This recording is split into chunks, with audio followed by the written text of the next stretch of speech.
So I was saying to somebody yesterday, I'm quite irritated that I'm not going to live long enough to see the future. As somebody who's always projecting, it's going to be so exciting, it's going to be wonderful, I'm not going to be around to see it. And I think you've got to be attuned to the person you're talking to. So somebody who veers towards utopianism, maybe the conversation is steered towards being a little bit more pragmatic. Or what does that mean for how you live today? Or what actions do you have to take today? Or how are you going to, in an instructional way, if you're an educator, bring that back to reality?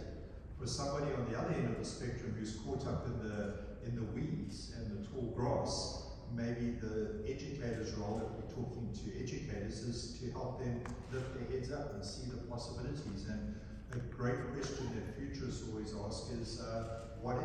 When you start engaging the what if question, like Graham did yesterday, to take us to 2050 and then look back from there, it's the perspective.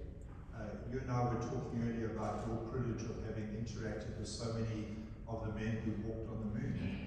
My interest, if I were to ever have a conversation with one of those gentlemen, would be around perspective. I'm fascinated about how somebody who had this unique opportunity to view the planet from a very unusual standpoint, what does that do to perspective? So I think this balance between the pragmatic and the utopianism starts with a context awareness of who you're talking to and which direction you need to move. And in some cases, it might be scaling up the optimism and the possibility, and in other cases, ratcheting it down in order for there to be some kind of realistic, pragmatic engagement with an understanding of where they are and what they need